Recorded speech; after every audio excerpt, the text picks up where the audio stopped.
সবকিছু ঠিকঠাক থাকলে 26 তারিখ থেকে দ্বাদশ বিপিএল শুরু হবে সিলেট পর্ব থেকে। যাই হোক, এখন কথা হলো যে বাংলাদেশ এই বিপিএলটা হবে কি হবে না এবং কতগুলো দল অংশগ্রহণ করবে এটা নিয়ে নানা গুঞ্জন ছিল। সর্বশেষ 5টা দল ছিল, সেই জায়গা থেকে আরেকটা দল বৃদ্ধি করে নোয়াখালী এক্সপ্রেস যুক্ত করে 6টা দল। আসলে যে কোনো ফ্র্যাঞ্চাইজি লিগে 6টা দল ছাড়া আসলে ফ্র্যাঞ্চাইজি লিগের সেই জনপ্রিয়তাটা হয় না বা কন্টেস্টও হয় না। মধ্যে একটা দল নিয়ে আসলে একটু কথা বলতে চাই, সেটা হলো যে আপনারা থাম্বনেল বা এই ভিডিওর শিরোনাম দেখেছেন যে এই চট্টগ্রাম রয়্যালসকে আসলে এবারকার বিপিএল এ ডুবাবে কিনা। কারণ হচ্ছে এবারকার বিপিএল এ শুরু হওয়ার আগে বিসিবির প্রধান আমিনুল ইসলাম বুলবুল চাইছিল যে জিরো টলারেন্স, অর্থাৎ দুর্নীতি বা গত বিপিএল যে ভরাডুবি হয়েছে বিভিন্ন বিষয়ে, আর্থিক বিষয়ে, টাকা পয়সার ব্যাপার তো আছে, করাপশনের ব্যাপার আছে, যার কারণে বাংলাদেশের 9 জন ক্রিকেটার এবং কয়েকজন সাংবাদিক বা কর্মকর্তাকে এই বিপিএল থেকে দূরে রাখা হয়েছে।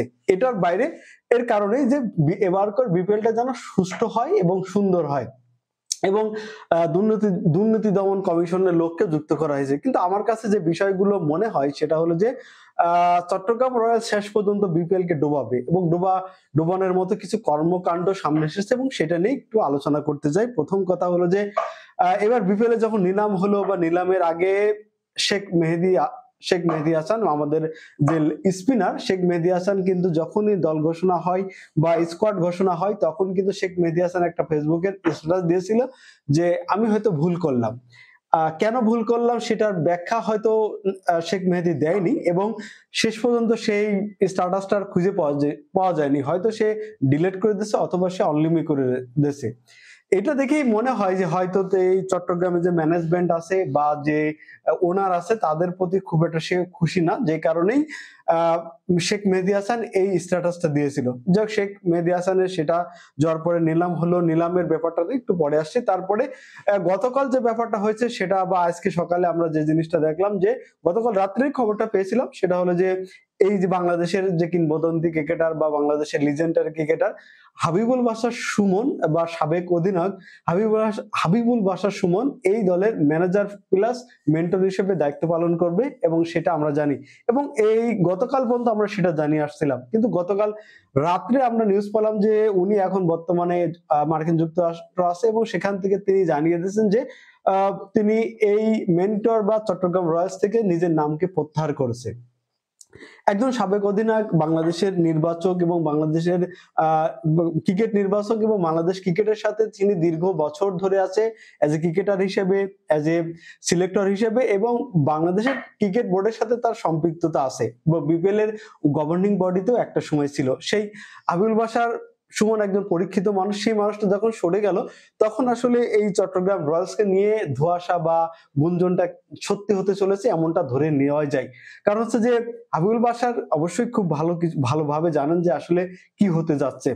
তারপরে আরেকটা বিষয় হলো যে ধরেন যে এর সাথে যে কর্মকর্তা গুলো আছে এবং সেই কর্মকর্তার নামে বেশ কিছু অভিযোগ আছে, বিশেষ করে দুর্নীতির অভিযোগ আছে এই সব কর্মকর্তার নামে এবং এই সব যারা এই চট্টগ্রাম রয়্যালস এর সাথে আছে তারা এর আগের বিপিএল এ যে দুর্বার রাজশাহী ছিল, সেই গত বিপিএল এর সবচেয়ে বেশি যারা ভুগাইছে বা দুর্নাম করাইছে সেই দুর্বার রাজশাহীর টিম ম্যানেজমেন্টের সাথে যুক্ত ছিল কিছু কর্মকর্তা। সেই কর্মকর্তা এবার আছে কিন্তু চট্টগ্রাম রয়্যালস এর সাথে, বা ধরে নেওয়া যায় যে এই সব বিষয়গুলো নিয়ে কেমন যেন মনে হয় যে ধোঁয়াশা এবং তাদের প্রতি চোখ রাখতে হবে চট্টগ্রাম রয়্যালস শেষ পর্যন্ত এই বিপিএল এর ডুবাবে কিনা বা এই বিপিএল এ সবচেয়ে করাপশন করবে কিনা, এটা একটা ভাবার বিষয়। আরো কিছু বিষয় হলো যে ধরেন এই বিপিএল এ শুরু হওয়ার আগে আমরা সেটা ধারণা করে নিয়েছিলাম যে স্থানীয় যারা ক্রিকেটার আছে তাদের মধ্যে সবচেয়ে নিলামে কি হতে পারে। সবার একটা ধারণা ছিল যে অন্তত ডাইরেক্ট সাইনের বাদে যারা নিলামে থাকবে সেই নিলামের হয়তো লিটন কুমার দাসকে সবচেয়ে বেশি দামে কেনা হবে এমন একটা ধারণা করা হয়েছিল। কারণ লিটন কুমার দাস ব্যাটিং বলেন, উইকেট কিপার বলেন, তার সাথে বাংলাদেশের এখন জাতীয় দলের ক্যাপ্টেন এবং তার অধীনে বাংলাদেশ এখন পর্যন্ত 5-5টা টি-20 সিরিজ জিতেছে এবং বাংলাদেশের কোন অধিনায়ক এই জিনিসটা করতে পারেনি। তার একটা মূল্য হওয়া উচিত ছিল, কিন্তু সবকিছু ছাড়িয়ে সবার যে প্রেডিকশন সেই প্রেডিকশন ভুল করে তারা নাইম শেখকে 1,10,00,000 টাকায় কিনেছে। এটা একটা অবাক করা বিষয় সবার কাছেই হতে পারে এবং সেটাও একটা আলোচনার জন্ম নেয় কেন বা নিল। তারপরে আরেকটা বিষয় হলো যে যারা বিদেশি ডাইরেক্ট এখন পর্যন্ত 3 জন বিদেশি সাইনিং করছে। একটা হচ্ছে পাকিস্তানে আবরার আহমেদ, শ্রীলঙ্কা 2 জন, শ্রীলঙ্কার একজন নিকোলাস ডিকোলা, তারা $35,000 দিয়ে কিনছে, এবং অ্যাঞ্জেলো পেরেরা।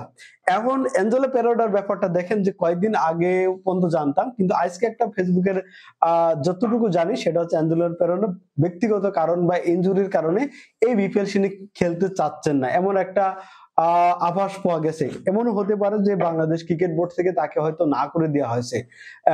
এই যে না, বিসিবি যেখানে না করে দেওয়া হচ্ছে এর কারণ কি হতে পারে, এটাও একটা আলোচনার জন্ম দিতে পারে। তার মানে আপনি যেখান থেকেই যান না, যেদিক থেকেই যান না কেন, কেমন যেন মনে হচ্ছে যে এই বিপিএলে কোনো না কোনো দিক থেকে চট্টগ্রাম রয়্যালসের একটা দুর্বলতার প্রকাশ করছে। যাই হোক, সব মিলে আমার কাছে মনে হয় যে তাদের যে ব্যাটিং অর্ডারটা যদি হয়, সেখানে যদি 10-11 জন প্লেয়ার হয়, সেখানে হয়তো 2 জন বা 3 জন ব্যাটিং হয়, বা 8 জন বা 7 জন বোলিংই হয়, তাহলে এই যে টিমটা সাজাইলো তারা আসলে ক্রিকেট জ্ঞান আছে কিনা বা তাদের উদ্দেশ্য বা কি, এটা আমার কাছেও একটু ভাবার বিষয়, আমার কাছে মনে হচ্ছে একটা ভাববার বিষয় হতে পারে।